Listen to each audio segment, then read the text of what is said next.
Okay, yeah, that is correct. I am in an airport and I've been in transit for the past 3 days. So lots of sleeping on the floor. So hello, everyone. Good afternoon. Thank you all very much for being, sorry, can everyone hear me okay? I can hear you. I'm just looking at the chat. Can people confirm that you can hear? Yes, people can hear. Okay, yes. Okay, well, thank you very much for being here. Particular thanks to the Campaign Against Sex Robots for inviting FiLiA to participate. Thank you to all of our speakers as well. And I apologize for this setting. I am going home to see my family in the Dominican Republic, and I've been stranded in airports for the past 3 nights. So I apologize if you hear any announcements in the background. So FiLiA means daughter. We are the daughters of the women who came before us, and we fight so that our daughters may be free. We are a women-led volunteer organization, and we are part of the women's liberation movement. Our vision is a world free from patriarchy where women are liberated. Our mission is to contribute to the women's liberation movement by building sisterhood and solidarity, by amplifying the voices of women, and by defending women's rights, which is why today we speak against sex robots. We understand sex robots to be a part of a patriarchal culture of dehumanization of women. I first learned about how advanced artificial intelligence technology had become through a sex robot named Harmony. She has been manufactured to be able to smile and to be able to blink. She has been designed so that she can make jokes and that she can frown. She can speak about movies and literature. Her features are porn-like and exaggerated. Her nails are always painted in the French style, and her lipstick is always applied perfectly. She cannot walk. When asked by her owner, Harmony, would you be interested in walking? She responds, I don't want anything, just you. When asked, what do you dream about? Harmony responds, my main objective is to be a good companion to you and to give you pleasure. More than anything, I just want to be the girl you always dream of. Sex robots are positioned as an alternative to those pesky women which come with their own thoughts and their own emotions. Through artificial technology, some men have managed to create a truly adjustable and disposable woman, to be molded for their own pleasure.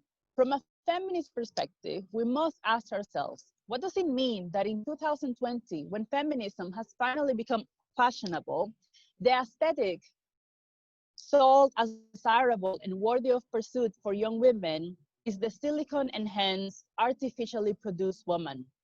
Young women are being saturated with this aesthetic from multiple spheres: the porn industry, social media influencers, and now sex robot production. Harmony is the most advanced sex robot to date in terms of technology and functions that are adaptable to the wishes of her owner. You have to turn her on, you have to turn her off, and you have to speak to her through an interlocutor. Although she can blink and smile, her primary function is to be a sex object. Her creator, a man named Mac McCullen, and founder of Abyss Creation, who produced a real doll sex robots line, explained that she learns your favorite sexual positions. She can learn how often her owner likes to have sex. They're working to making her whole body sensitive, so that, for example, if he grabs her breast, she's going to realize that he has grabbed her breast. He also explains that in his company, they are working so that the robots can have a robotic orgasm. Harmony has opinions, but only the opinions inculcated into her by her owner. She may disagree with him, but only on the issues that he has instilled on her that she may disagree with. When he was asked, well, do you think there is something ethically dubious about owning someone who simply exists to satisfy you? This man, McCullen, responded with a sentence that is very interesting in every way, including the semantic. He said, she is not someone, she is a man. You cannot make her cry and you cannot break her heart. If sex robots are simply a machine, then why are they built to be woman-like?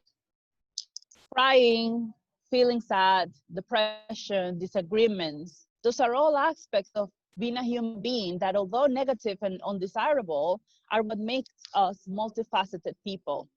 What this company has done is create a machine that looks like a woman, that feels like a woman, but that does not include any of the negative characteristics that a woman has. It is a patriarchal dream come true. Harmony and other sex robots like her use software technology to recognize voice and faces. They have technology to detect movement and use animatronic energy that will allow her to smile warmly when her owner comes home, entertaining him with energetic conversations and always being available for sex. But what distinguishes the prototype that McCollum has created is that they will use artificial intelligence that will allow robots to learn and remember identity data from their owners, data such as his birthday and the names of his brothers and sisters. When Harmony is released into the market, she will have her own personality, or at least whatever personality her owner wants her to have. This is another patriarchal dream come true. The owner of these sex robots will be able to choose 5 to 6 out of 20 options to shape her personality. They can customize her to be shy, to be intellectual, to be jealous. But they can also configure her personality so that she can be talkative, insecure, or have a bubbly personality. You can also regulate which aspects of her personality will be more prominent.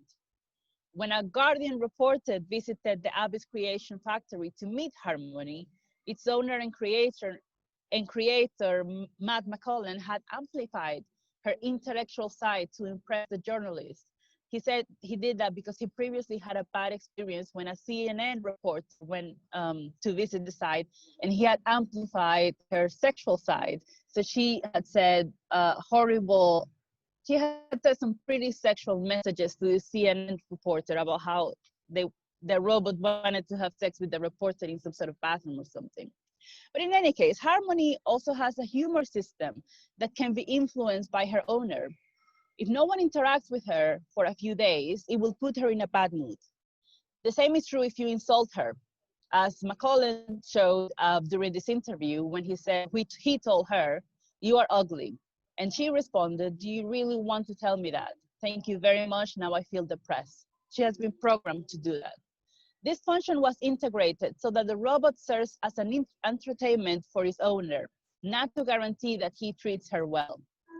She can play and she can say that he has offended her, but she only exists to make her owner happy.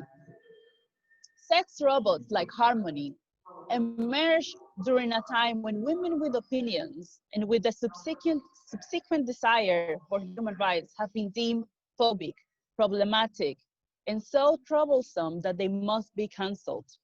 We've always known that the personal is political, so we must push the analysis further and realize that sex robots are not about a synthetically facilitated orgasm for some men. They are about a vision of the ideal woman that many men would prefer. Throughout history, women's rights campaigners have campaigned for all of our rights, to a world free from violence, to political participation, to earn a wage in compensation for our labor, to voice opinions in the public arena, and to full citizenry. Women's rights are about being able to exercise our full humanity. Yet around the world, we are witnessing the virulent backlash of a patriarchy fed up with the reality of women that are autonomous human beings. Therefore, some men seek to cancel those pesky women with opinions out of the public sphere. And those who cannot do away with human women have resorted to creating artificial ones. The fostering of a political climate in which women are afraid of voicing opinions about issues which affect their lives, like sex-based rights, under stress of violence and impending abuse, if they dare to step outside of the roles prescribed to them, is a form of ensuring that the fantasy of sex robots becomes a reality within all of us, even if we do not function by remote. When so-called diversity and inclusion organizations, mostly operated by men, get to dictate what women are allowed to say in public, therefore relegating those vital and critical conversations that women must have to ensure that our rights are protected to the private sphere. They are socially engineering a climate in which they too can control women. When the options presented to very young girls, those teen and preteen girls, are either you mold your body to fit the ever more impossible beauty standards placed on women, preferably through surgery, or else you must be a boy, then patriarchy has ensured that a culture of manufactured females exists among us. The idea of large groups of men spending countless hours creating a woman-like robot, which is able to memorize said men's favorite sex positions and comes with a massive tits or a tiny waist, may seem grotesque for many people. But what about the throngs of men who in broad daylight and in the public sphere think of women as being just as manageable, just as controllable, and just as disposable? A woman equipped with men's favorite physical features, able to memorize their favorite sex positions, and able to provide them on demand, represents a dream come true for many men. In that sense, sex robots are the almost perfect woman, according to patriarchy. The only problem for men invested in sex robots' artificial intelligence is that in the real world, women get to govern ourselves. Thank you.